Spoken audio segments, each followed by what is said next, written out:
Hello साथियों, मैं सौरभ निषाद एक बार फिर से आप सभी का स्वागत अभिनंदन करता हूं आपके अपने यूट्यूब चैनल निष्ठि 2.0 पर। और आप हमसे जुड़े हमारे Facebook ID Saurabh Nishad Jafarganj ID से। साथियों, आपको बताया गया है कि हमारे फेसबुक आईडी पर सौरभ निषाद जाफरगंज पर आप सभी को उत्तर प्रदेश पुलिस भर्ती और रेलवे की संपूर्ण तैयारी करवाई जा रही। साथियों, बिल्कुल तैयारी फेसबुक पर आप हमसे निःशुल्क तैयारी कर सकते हैं। हमारे यूट्यूब चैनल निष्ठि 2.0 पर भी आप हमसे पूरा संपूर्ण तैयारी फ्री में कर सकते हैं। साथियों, आपको यहाँ टॉपिक वाइज जानकारी कराई जा रही है, तो आप सभी लोग ज़्यादा से ज़्यादा लोग इस मुहिम से जुड़े और ज़्यादा से ज़्यादा लोग फायदा उठाएं। तो साथियों, आज हम आपको बताने चल रहे हैं संविधान का अगला टॉपिक, संविधान में भाग 3 बताने चल रहे हैं। संविधान का जो भाग 3 है, संविधान के भाग 3 में किसका वर्णन किया गया है। अगर हम लोग संविधान के भाग 3 की बात करते हैं तो संविधान के भाग 3 में मौलिक अधिकारों का वर्णन किया गया है। मौलिक अधिकार,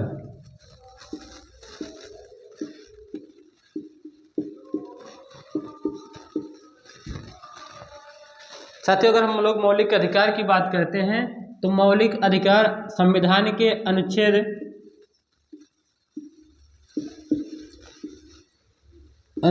12 से अनुच्छेद 35 तक मौलिक अधिकारों का वर्णन किया गया है। संविधान में अनुच्छेद 12 से लेकर के अनुच्छेद 35 तक मौलिक अधिकारों का वर्णन किया गया है। जब हमें पता है साथियों कि जो हमारे देश का संविधान है, हमारे देश का संविधान विभिन्न देशों से लिया गया है। हमारे देश का संविधान किसी एक देश के संविधान से नहीं बना है। हमारे देश का जो संविधान है तमाम देशों से मिलकर बना है। अगर हम लोग मौलिक अधिकार की बात करते हैं तो हमारे देश के संविधान में मौलिक अधिकार जो है अमेरिका के संविधान से वर्णित किया गया है। अमेरिका के संविधान से। भारत के संविधान में मौलिक अधिकार जो है अमेरिका के संविधान से साथियों लिया गया है। सबसे पहले 1215 ईस्वी में मौलिक अधिकार का जो वर्णन मिलता है सबसे पहले मैग्ना कार्टा के रूप में।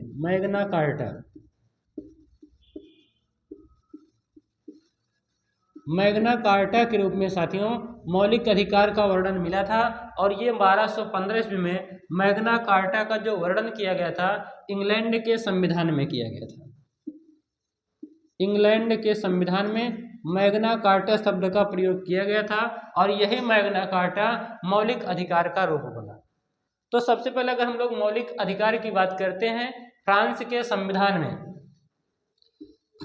संविधान में सबसे पहले मौलिक अधिकार शब्द का वर्णन मिला था। मौलिक अधिकार साथियों, हमारे देश का जो संविधान है उसमें हमारे देश के नागरिकों को कुछ मौलिक अधिकार दिए गए हैं। जैसे आपको पता होगा तमाम प्रकार के अधिकार हमारे देश के नागरिकों को मिले हैं।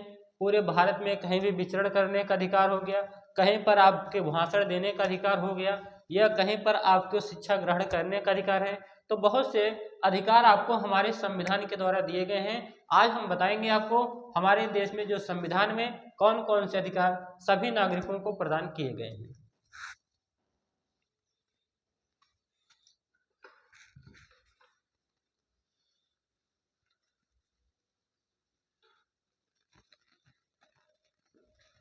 साथियों, 1931 में कराची में कांग्रेस का अधिवेशन हुआ था। 1931 में कराची में भारतीय राष्ट्रीय कांग्रेस का अधिवेशन हुआ था और वहीं कराची अधिवेशन में भारतीय संविधान में मौलिक अधिकार की मांग की गई थी। ठीक है।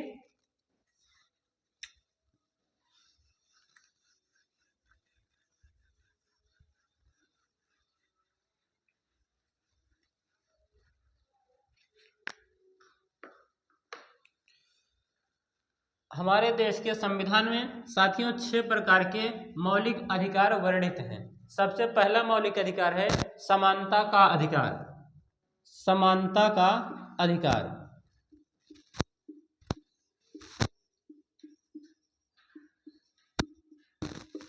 समानता का अधिकार। और समानता का अधिकार जो है साथियों वो अनुच्छेद 14 से अनुच्छेद 18 तक वर्णित है।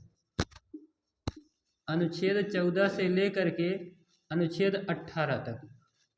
पहला अधिकार है समानता का अधिकार और दूसरा अधिकार है स्वतंत्रता का अधिकार। स्वतंत्रता का अधिकार।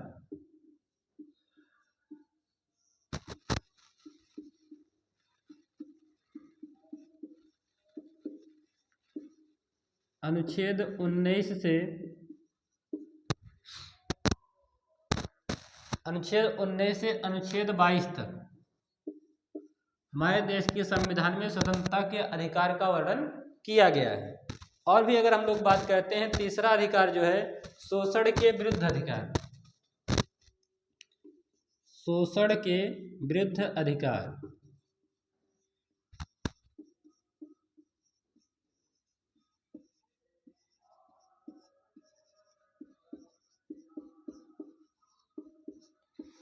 शोषण के विरुद्ध अधिकार ये लिखा गया है अनुच्छेद 23 और 24 में। अगला है धार्मिक स्वतंत्रता का अधिकार। धार्मिक स्वतंत्रता का अधिकार।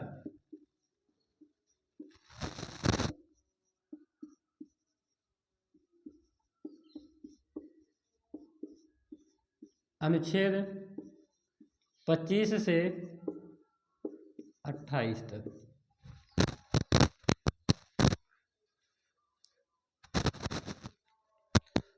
अगला अधिकार है अल्पसंख्यकों के लिए। अल्पसंख्यकों के अधिकार।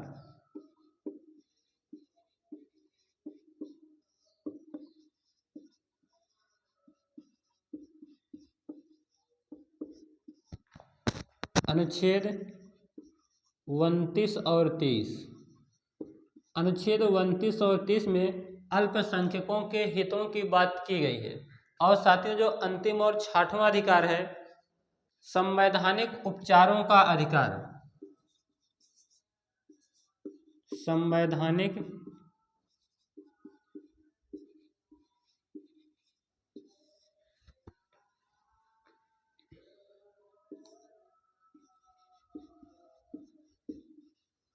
अधिकारों का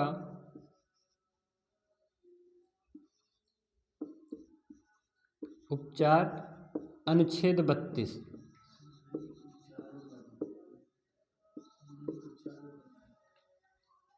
संवैधानिक उपचारों का अधिकार।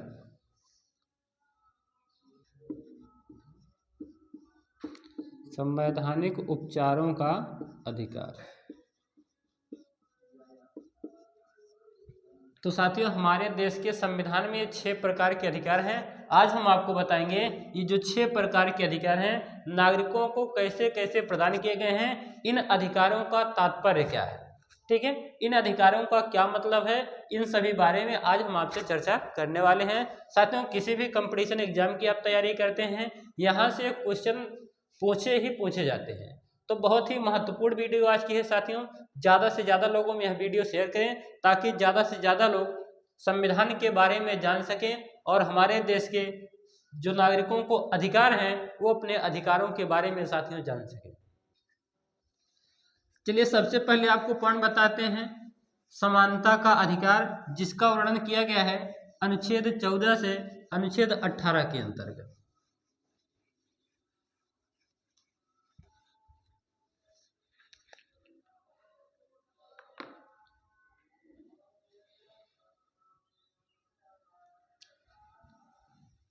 अनुच्छेद 14 विधि के समक्ष समता। विधि के समक्ष समता और समानता।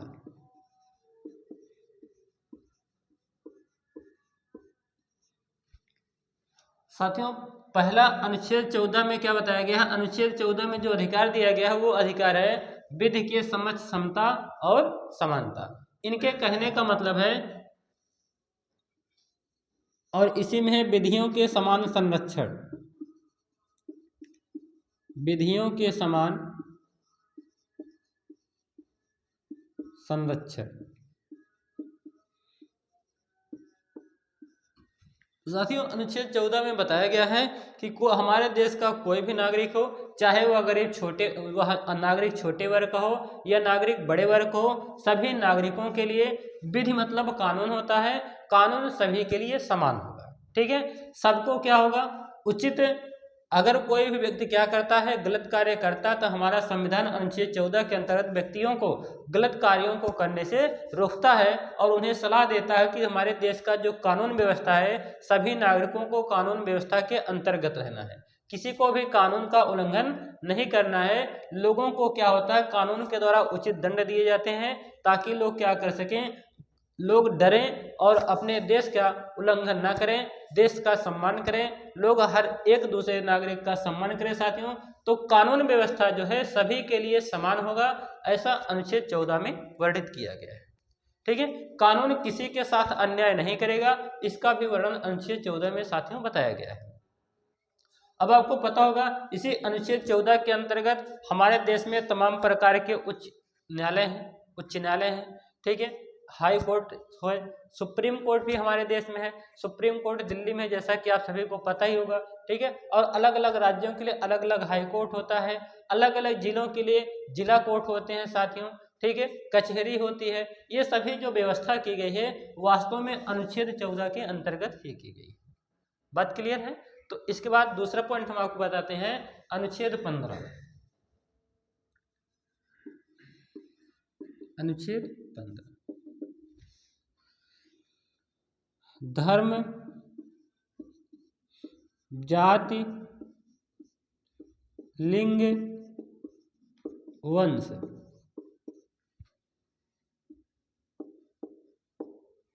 में भेदभाव का निषेध। साथियों, अनुच्छेद 15 में बताया गया है कि धर्म, जाति, लिंग, वंश में भेदभाव नहीं किया जाएगा। हमारे देश का संविधान बताता है कि किसी भी व्यक्ति चाहे किसी भी धर्म का हो, ठीक है, किसी भी धर्म पर क्या किया जाएगा, भेदभाव नहीं किया जाएगा। किसी भी जाति को लेकर के, विशेष जाति को लेकर के भेदभाव नहीं किया जाएगा। लिंग और वंश मतलब पुरुष और महिला, ठीक है, पुरुष और महिला में कोई भेदभाव नहीं होना चाहिए। साथियों, ऐसा हमारे देश के संविधान के अनुच्छेद 15 में वर्णित किया गया है। ठीक है, मतलब सभी को क्या होगा, समानता जो मिलेगी, समान मिलेगा। कोई किसी को धर्म को लेकर के मतलब उसके साथ भेदभाव नहीं किया जाएगा, किसी जाति को लेकर के भेदभाव नहीं किया जाएगा, किसी लिंग या वंश को लेकर के भेदभाव नहीं किया जाएगा। ऐसा हमारे देश के संविधान के अनुच्छेद 15 में साथियों वर्णित किया गया है।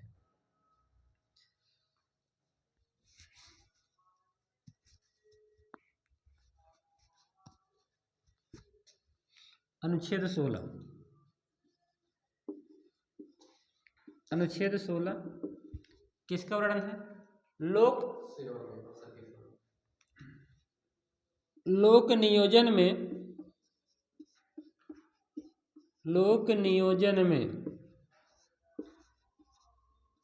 अवसर की समानता।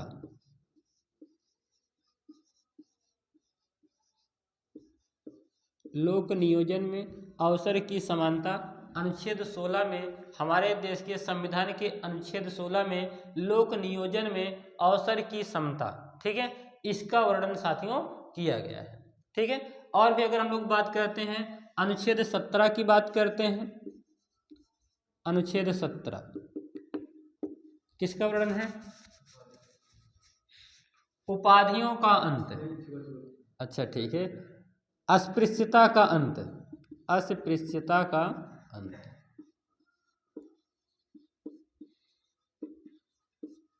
साथियों, हम सभी को पता है कि पहले क्या होता था, लोग एक दूसरे से भेदभाव करते थे, एक दूसरे को छूने से डरते थे, मनुष्य होकर के मनुष्य के साथ भेदभाव का व्यवहार करते थे। साथियों, इन्हीं भेदभावों को मिटाने के लिए हमारे देश के संविधान के अनुच्छेद 17 में अस्पृश्यता शब्द का वर्णन किया गया, ताकि लोग एक दूसरे को छूने से, एक दूसरे से बात करने में, किसी जाति को लेकर के कोई भेदभाव न किया जाए। इसके लिए अनुच्छेद 17 में साथियों अस्पृश्यता के अंत का वर्णन किया गया है।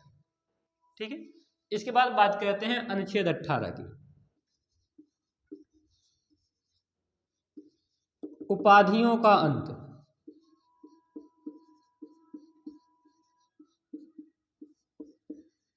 उपाधियों का अंत। साथियों क्या होता है, लोग क्या करते हैं, एक दूसरे को बात बात में उसका उपाधि दे देते हैं, फला नाम तुम्हारा है, ये नाम है, वो नाम, उपाधि दे करके लोग उसका आनंद लेते हैं, मजा लेते हैं। तो ऐसा कुछ ना हो, ऐसा मतलब किसी के साथ भेदभाव ना किया जाए, तो इसके लिए क्या किया गया है, अनुच्छेद 18 में उपाधियों के अंत का वर्णन किया गया है। साथियों हमारे कंपटीशन एग्जाम में अनुच्छेद 17 और अनुच्छेद 18 दो अनुच्छेद बहुत ही तेजी से पूछे जाते हैं। प्रश्न आता है कि अस्पृश्यता का अंत किस अनुच्छेद में वर्णित है, तो हम बताएंगे अस्पृश्यता का अंत अनुच्छेद 17 में वर्णित है। उपाधियों का अंत किस अनुच्छेद में वर्णित है, तो उपाधियों का अंत अनुच्छेद 18 में वर्णित है। साथ ही ये दो अनुच्छेद जो हैं किसी भी एग्जाम की दृष्टि से बहुत ही महत्वपूर्ण होते हैं, अनुच्छेद 17 और अनुच्छेद 18। साथियों बहुत से कंपटीशन एग्जाम में ये अनुच्छेद 17 और अनुच्छेद 18 पूछे गए हैं और आगे भी पूछे जाते रहेंगे, क्योंकि ये दो अनुच्छेद जो है संविधान की दृष्टि से बहुत ही महत्वपूर्ण है। साथियों तो हम लोगों ने जाना कि समानता का अधिकार अनुच्छेद 14 से अनुच्छेद 18 तक वर्णित है। अनुच्छेद 14 में विधि के समक्ष समता एवं समानता और विधियों के समान संरक्षण का वर्णन किया गया है। अनुच्छेद 15 में धर्म, जाति, लिंग, वंश में भेदभाव पर निषेध किया गया है। अनुच्छेद 16 में लोक नियोजन में अवसर की समानता दी गई है। अनुच्छेद 17 में साथियों अस्पृश्यता का अंत है। अनुच्छेद 18 में उपाधियों का अंत है। ठीक है, तो साथियों ये था समानता का अधिकार। अगला पॉइंट हम लोग जानेंगे स्वतंत्रता का अधिकार। कहां कहां पे व्यक्तियों को स्वतंत्रता है,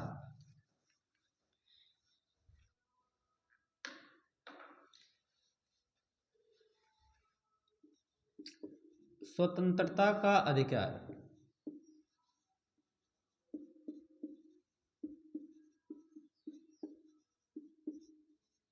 साथियों स्वतंत्रता का अधिकार अनुच्छेद 19 से अनुच्छेद 22 तक वर्णित है।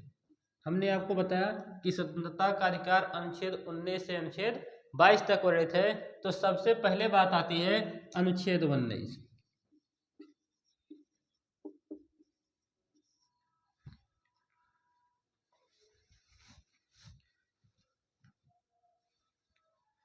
अनुच्छेद 19 में साथियों वाक स्वतंत्रता का वर्णन किया गया है।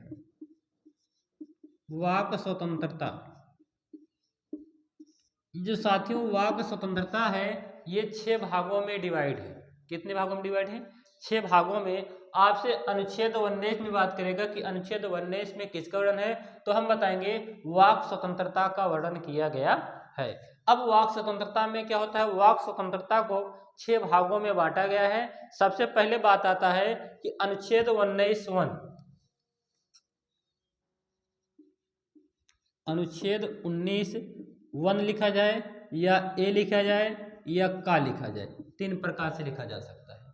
जब आपके कंपटीशन एग्जाम में आएगा तो अनुच्छेद 19(1) लिख करके आ सकता है, अनुच्छेद 19(a) लिख करके आ सकता है, अनुच्छेद 19 का लिख करके आ सकता है। ठीक है, अनुच्छेद 19(a) में या अनुच्छेद 19(1) में, अनुच्छेद 19 का में किसका वर्णन किया गया है, तो साथियों इसमें वर्णन किया गया है विचार की अभिव्यक्ति की स्वतंत्रता। विचार की अभिव्यक्ति, विचार की अभिव्यक्ति की स्वतंत्रता।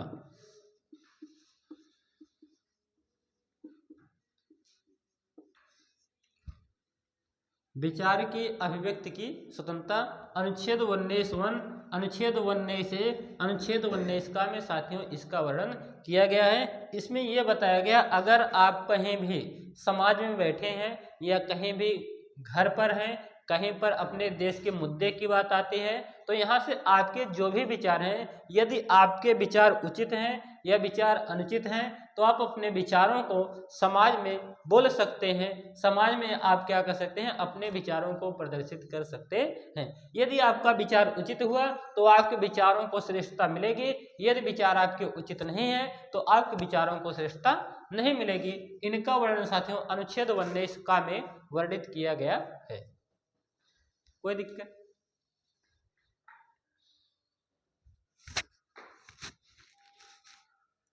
अनुच्छेद 19 खा,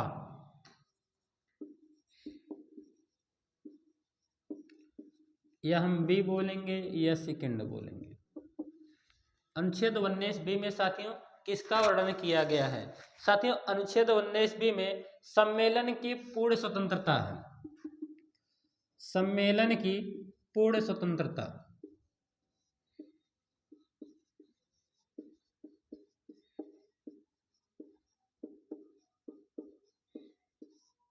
हथियार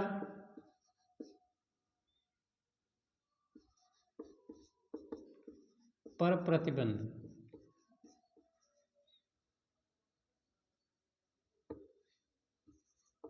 हथियार पर प्रतिबंध मतलब हथियार रहित होना चाहिए। हथियार सहित नहीं भैया, हथियार रहित मतलब हथियार नहीं होना चाहिए। आप कहीं बार शांतिपूर्ण ढंग से हमारे देश के किसी भी कोने में शांतिपूर्ण ढंग से सम्मेलन कर सकते हैं, धरना प्रदर्शन आप कर सकते हैं, कहीं भी कर सकते हैं, लेकिन ध्यान देंगे ऐसा नहीं कि आप धरने पर गए हथियार कट्टा लेकर के जाएंगे।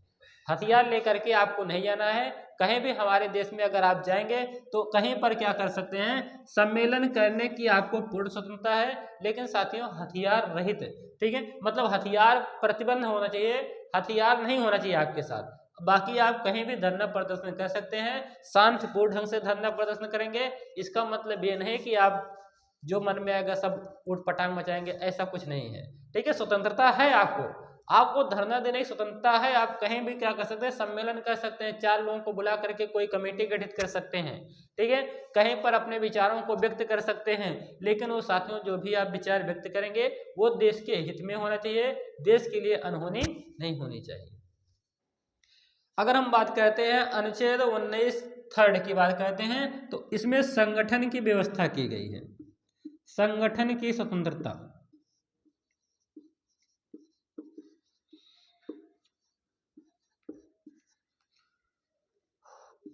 19C में,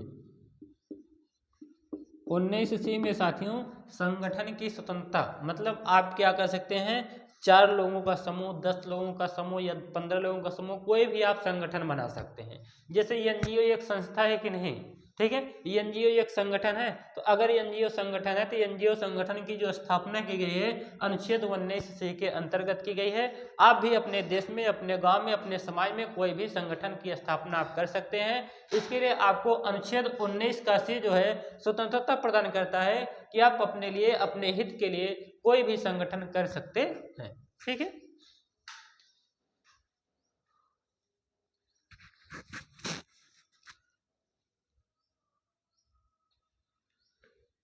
अनुच्छेद 19D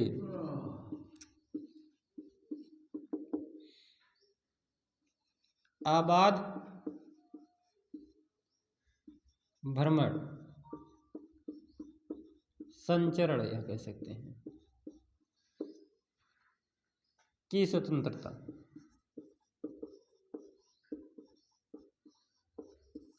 साथियों अनुच्छेद 19D में पूर्ण रूप से आप भारत के किसी भी राज्य में, भारत के किसी भी राज्य में घूमने टहलने जा सकते हैं, ठीक है। आपको भारत के किसी भी राज्य में घूमने टहलने की पूरी आज़ादी है, चाहे वह कोई भी राज्य हो।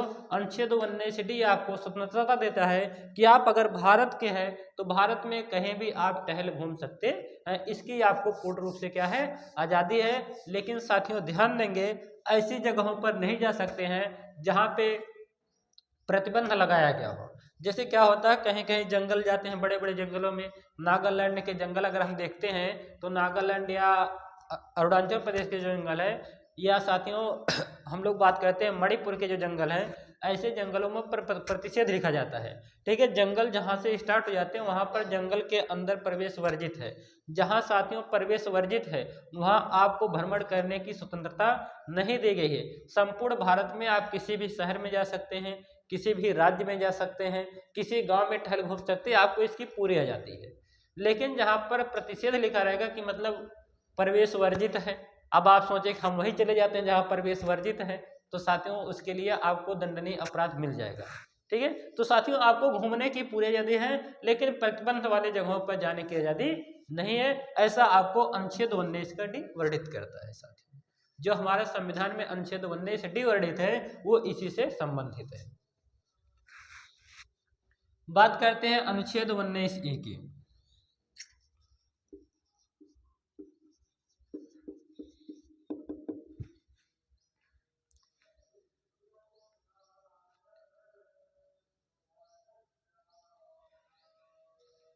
भारत के किसी भी भाग में निवास की पूर्ण स्वतंत्रता। भारत के किसी भी भाग में पूर्ण निवास की स्वतंत्रता।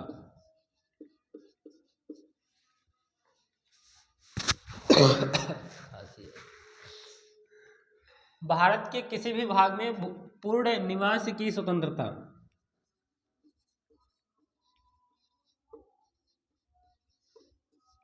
तो भारत के आप किसी भी राज्य में निवास कर सकते हैं। पहले साथियों जम्मू कश्मीर में अपवाद था, आप जम्मू कश्मीर में नहीं जा सकते थे, जम्मू कश्मीर में जमीन नहीं खरीद सकते थे। लेकिन अब क्या है, आप अपने भारत के किसी भी राज्य में जमीन खरीद सकते हैं, कहीं पर भी अपने लिए मकान बनवा सकते हैं। ऐसा अनुच्छेद 19E वर्णित करता है कि आप भारत के किसी भी राज्य में निवास कर सकते हैं। ऐसा अनुच्छेद 19E में वर्णित है। साथियों कंपटीशन एग्जाम की दृष्टि से अनुच्छेद 19E बहुत ही महत्वपूर्ण अनुच्छेद है। साथियों एग्जाम में कई बार यह क्वेश्चन पूछा भी गया है और पूछा भी जाता रहेगा कि अनुच्छेद 19E में किसका वर्णन है। तो हम बताएंगे भारत के किसी भी भाग में पूर्ण रूप से निवास करने की आपको स्वतंत्रता है। तो साथियों अनुच्छेद 19E इसका वर्णन करता है। ये साथियों बहुत ही महत्वपूर्ण कंपटीशन एग्जाम की दृष्टि से बहुत महत्वपूर्ण अनुच्छेद है। अनुच्छेद 19F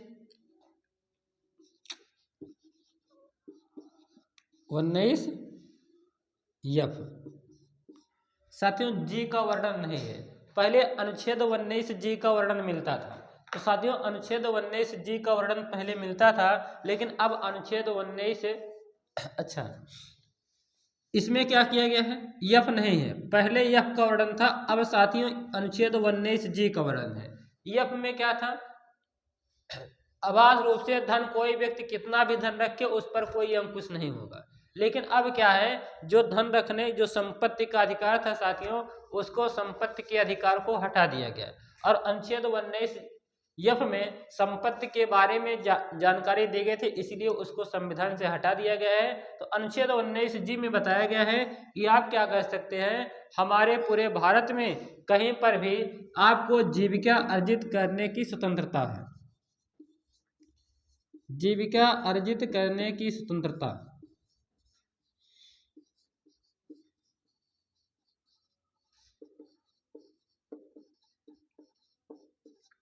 पूरे भारत में आप कहीं भी जीविका अर्जित करने के लिए कोई भी काम कर सकते हैं साथियों। लेकिन हाँ इतना ध्यान रखेंगे, कोई उल्टा सीधा काम नहीं करेंगे। नहीं कहेंगे हमको तो जीविका अर्जित करने के लिए अनुच्छेद 19G में स्वतंत्रता दिया गया है, तो इसका मतलब नहीं कि आप किसी गला काट करके जीविका अर्जित करेंगे। जीविका अर्जित कीजिए, लेकिन एक लीगल तरीके से, इलीगल तरीके से आपको जीविका अर्जित नहीं करना है। ऐसा अनुच्छेद 19G में साथियों वर्णन किया गया है।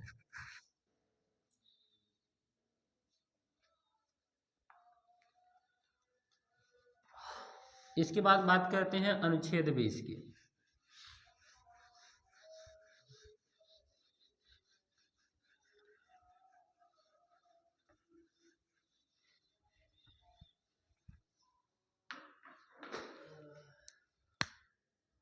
अनुच्छेद 20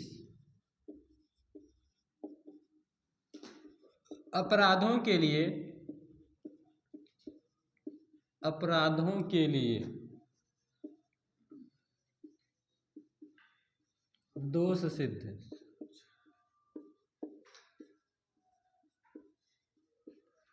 का संरक्षण।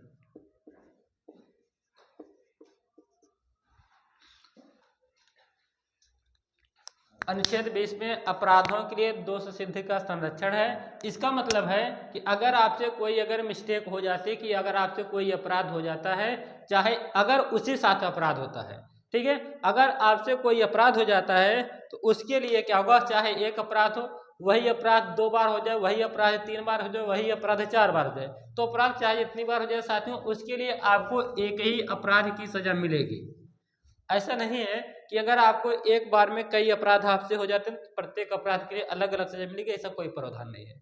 हमारे देश के संविधान में वर्णित किया गया है, अगर गलती से आपसे कोई अपराध हो गया है, एक साथ 2 अपराध हो गया, एक साथ 3 अपराध हो गया है, तो आपको क्या किया जाएगा, एक ही अपराध की सजा मिलेगी। और ऐसा नहीं कि अगर आपसे कोई गलती से अपराध हो गया तो इसका मतलब आपको अलग अलग अपराध के लिए अलग अलग सजा मिलेगी, ऐसा कोई प्रावधान नहीं है। तो अपराधों के लिए दोष सिद्ध का अधिकार अनुच्छेद 20 में वर्णित किया गया। ठीक है, इसके बाद बात करते हैं अनुच्छेद 21 की। बहुत ही महत्वपूर्ण अनुच्छेद है साथियों, अनुच्छेद 21, जीवन रक्षा एवं दैहिक स्वतंत्रता। जीवन रक्षा व दैहिक स्वतंत्रता।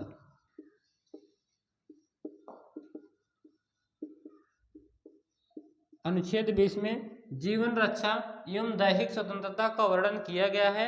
आप अपने जीवन की रक्षा के लिए आपको पूर्ण रूप से स्वतंत्रता है। अगर आप अपने जीवन की रक्षा करना चाहते हैं उसके लिए आपको पूर्ण रूप से आज़ादी है। साथियों, इसी में अनुच्छेद 21 का, अनुच्छेद 21 का में साथियों शिक्षा का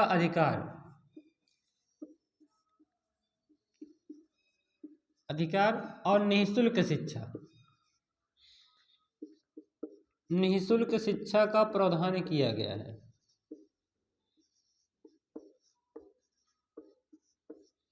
6 से 14 वर्ष के बालकों के लिए, 6 से 14 वर्ष के बालकों के लिए अनिवार्य एवं निःशुल्क शिक्षा की जो व्यवस्था है अनुच्छेद 21 का के अंतर्गत साथियों किया गया है। अनुच्छेद 21 का वर्णित करता है जो भी भारत के विद्यार्थी हैं जिनकी उम्र 6 वर्ष से 14 वर्ष तक है उनकी जो शिक्षा व्यवस्था होगी साथियों बिल्कुल निःशुल्क होगी, ऐसा अनुच्छेद 21 का में साथियों वर्णित किया गया है।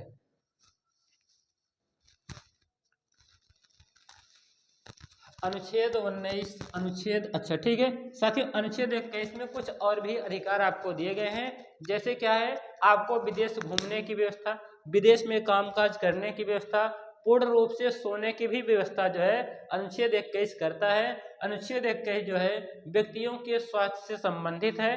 कहीं पर भी आपको मेडिकल में दवा करवाने की पूर्ण स्वतंत्रता, ठीक है, जो अधिकार मिले हैं वो अनुच्छेद 21 के अंतर्गत मिले गए हैं। इसी अनुच्छेद 21 के अंतर्गत हमारे देश में कई कल्याणकारी व्यवस्थाएं चालू की गई हैं, जैसे निःशुल्क एम्बुलेंस की व्यवस्था हो गया, ठीक है, निःशुल्क इसके बाद मेडिकल की व्यवस्था हो गया, निःशुल्क क्या है, सड़कें अच्छी तरीके से बनी हो इसकी व्यवस्था अनुच्छेद 21 के अंतर्गत किया गया है।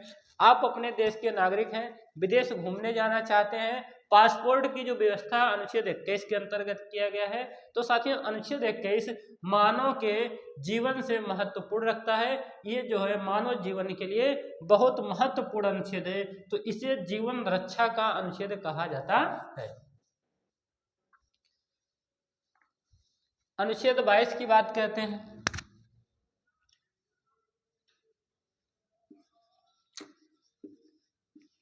अनुच्छेद 22, विशेष दशाओं में गिरफ्तारी, विशेष दशाओं में गिरफ्तारी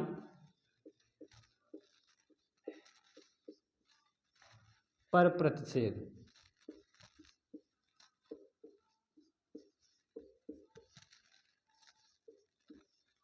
साथियों अनुच्छेद 22 बताता है कि अगर विशेष दशाओं में क्या है, विशेष दशाओं में आपको गिरफ्तारी नहीं हो सकती। कुछ विशेष दशाएं होती हैं, जैसे कभी कभार गलती हो जाती है, अगर पुलिस आपको आती है पकड़ने के लिए, आपसे कोई गलती हो गई है, आप पुलिस के साथ आराम से चले जाइए, आपको क्या होगी, पुलिस हथकड़ी नहीं लगा सकती है। लेकिन अगर आप क्या करेंगे, गलती किए हैं, गलती मानेंगे नहीं, तो उसके लिए सजा के भुक्तभोगी आप होंगे ही होंगे। तो अनुच्छेद 22 था, यह था स्वतंत्रता का अधिकार, अनुच्छेद 19 से लेकर के अनुच्छेद 22 तक।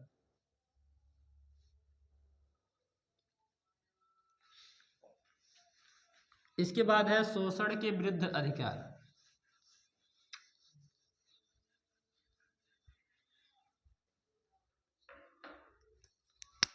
शोषण के विरुद्ध अधिकार।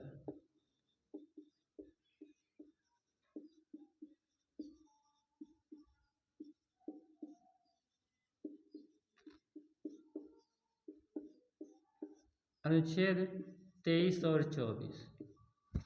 साथियों अनुच्छेद 23 में अनुच्छेद 23 बलात्श्रम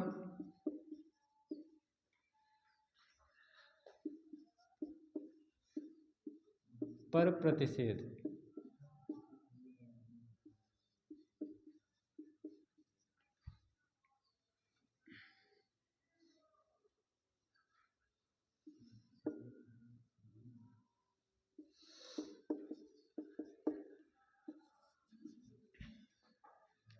साथियों जो भी बालकों की उम्र 14 वर्ष से कम है, 14 वर्ष से कम उम्र के बालकों पर क्या होना चाहिए, जबरदस्ती का श्रम नहीं करवाया जाएगा। बालकों के साथ दुर्व्यवहार की जो व्यवस्था, कोई बालकों के साथ दुर्व्यवहार नहीं होना चाहिए। अनुच्छेद 23 में इसका वर्णन किया गया, बालकों के साथ दुर्व्यवहार या बलात्श्रम पर क्या है साथियों, प्रतिषेध है। अनुच्छेद 24 की हम बात करते हैं अगर, तो अनुच्छेद 24 में बताया गया है कि 14 वर्ष से कम उम्र, 14 वर्ष से कम उम्र के बालकों से कारखानों और फैक्ट्रियों में काम नहीं लिए जा सकते हैं। अनुच्छेद 24 वर्णित करता है कि जिन बालकों की उम्र 14 वर्ष से कम है, उन बालकों से किसी भी कारखाने में, किसी भी कंपनी में काम नहीं कराए जा सकते हैं, क्योंकि ऐसा करने से अगर 14 वर्ष से कम उम्र के बालकों से काम कराए जाते हैं तो बालकों के स्वतंत्रता के, बालकों के अधिकार के विरुद्ध हो जाएगा। तो ऐसा अनुच्छेद 24 वर्णित करता है कि भारत के संविधान में अनुच्छेद 24 में बताया गया है कि 14 वर्ष से कम उम्र के जो बालक हैं उनमें क्या होना चाहिए, उनको किसी भी कंपनी या फैक्ट्री में काम उनसे नहीं कराया जा सकता है। तो साथियों यह था शोषण के विरुद्ध अधिकार।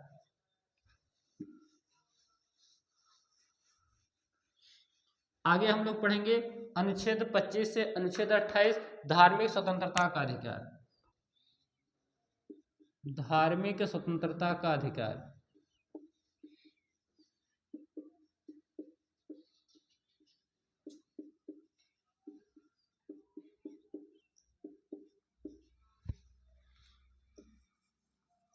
धार्मिक स्वतंत्रता का अधिकार अनुच्छेद 25 से अनुच्छेद 28।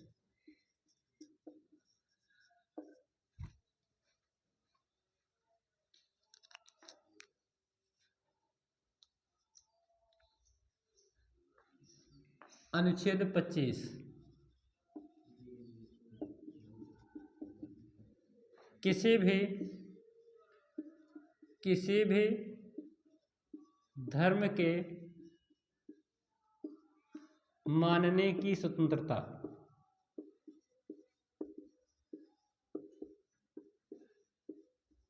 साथियों अनुच्छेद 25 बताता है किसी भी धर्म के मानने की स्वतंत्रता, आप किसी भी धर्म के अनुयायी बन सकते हैं।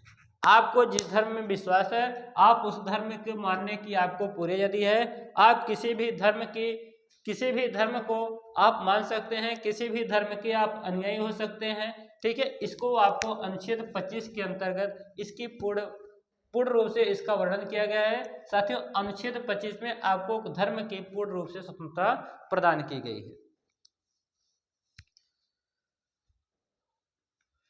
अनुच्छेद 26।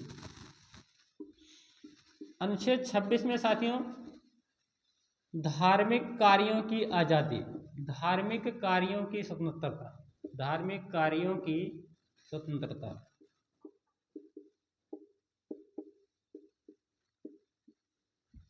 धार्मिक कार्य, आप कोई भी धार्मिक कार्य कर सकते हैं, आपके धार्मिक कार्य में कोई बाधा नहीं आएगी। धार्मिक कार्यों को करने की आपको पूर्ण रूप से साथियों स्वतंत्रता दी गई है अनुच्छेद 26 के अंतर्गत।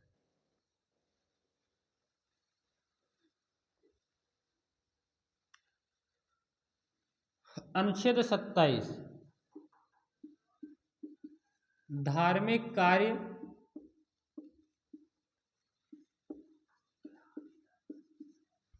करों से मुक्त।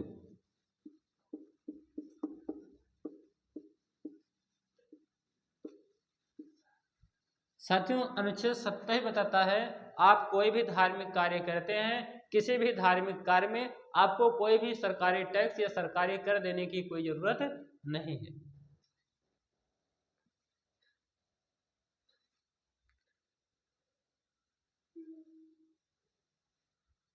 अनुच्छेद 28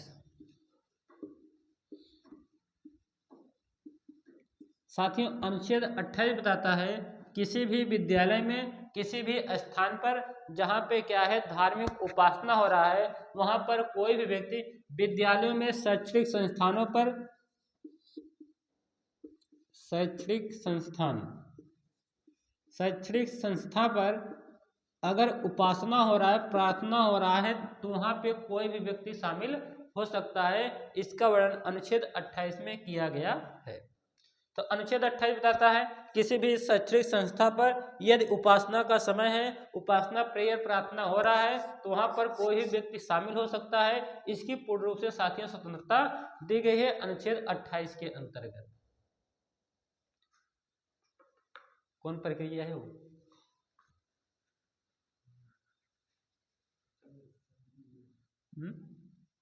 परावर्तन है प्रकाश का।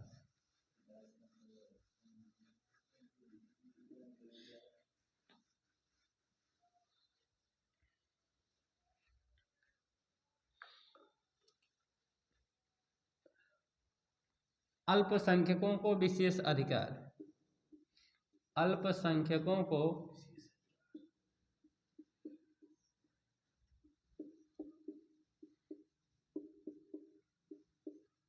विशेष अधिकार,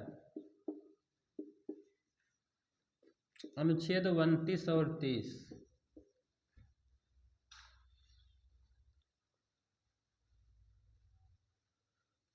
अनुच्छेद 29 वेरी इंपॉर्टेंट अनुच्छेद है। अनुच्छेद 29 अल्पसंख्यकों के हितों का संरक्षण, अल्पसंख्यकों के हितों का संरक्षण। साथियों, किसी भी एग्जाम की दृष्टि से ये अनुच्छेद 29 बहुत ही महत्वपूर्ण है। प्रश्न पूछा जाता है अल्पसंख्यकों के हितों का संरक्षण किस अनुच्छेद में वर्णित है? तो अल्पसंख्यकों के हितों का संरक्षण अनुच्छेद 29 में वर्णित है। ठीक है साथियों, ये कंपटीशन एग्जाम में के लिए बहुत ही महत्वपूर्ण अनुच्छेद है, अनुच्छेद 29। अनुच्छेद 30 अल्पसंख्यकों के लिए शैक्षणिक संस्थानों की व्यवस्था, शैक्षणिक संस्थानों की व्यवस्था।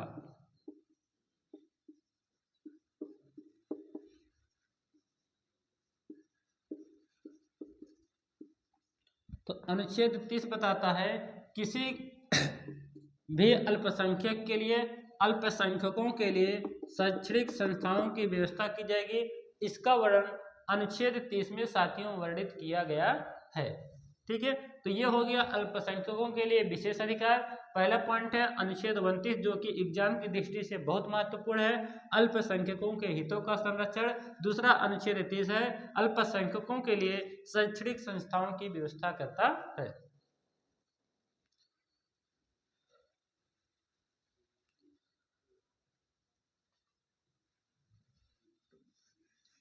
संवैधानिक उपचारों का अधिकार, अनुच्छेद 32 है साथियों। संवैधानिक उपचारों का अधिकार, संवैधानिक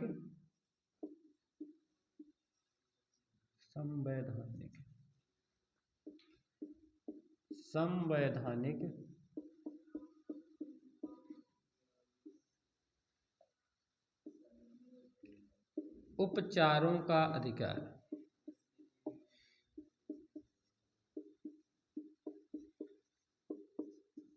अनुच्छेद 32 ये भी साथियों एग्जाम की दृष्टि से बहुत ही महत्वपूर्ण अनुच्छेद है।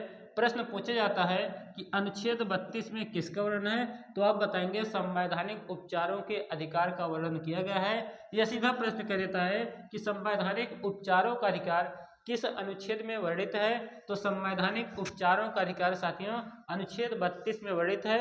इसी संवैधानिक अधिकारों का जो अधिकार है, उपचारों का अधिकार है, अनुच्छेद 32 है। इसी को B.R. अम्बेडकर, डॉक्टर भीमराव अम्बेडकर जी ने इसे क्या कहा था? भारतीय संविधान की आत्मा कहा था। भारतीय संविधान की आत्मा। अनुच्छेद 32 को साथियों भारतीय संविधान की आत्मा कहा जाता है। किसने कहा था? डॉक्टर भीमराव अम्बेडकर जी ने संविधान की आत्मा अनुच्छेद 32 को साथियों बताया था। साथियों तो आज हम लोगों ने जाना कि मौलिक अधिकार, भारत के संविधान में जो मौलिक अधिकार है, कौन कौन से मौलिक अधिकार हैं, उनके क्या महत्व हैं, इसकी चर्चा आज हमने किया है। कल हम आपको बताएंगे भाग 4 के बारे में। संविधान के भाग 4 में नीति निर्देशक तत्व किस प्रकार से भारतीय लोगों को प्रभावित करता है, किस प्रकार से भारतीय लोग नीति निर्देशक तत्व राज्यों के लिए किस प्रकार कल्याणकारी है, इसकी चर्चा हमारी अगली वीडियो में, कल की वीडियो में नहीं की होगी। साथियों आज का सेशन बहुत ही अच्छा लगा होगा, एग्जाम की दृष्टि से बहुत ही महत्वपूर्ण सेशन था साथियों। तो जय हिंद साथियों, थैंक यू।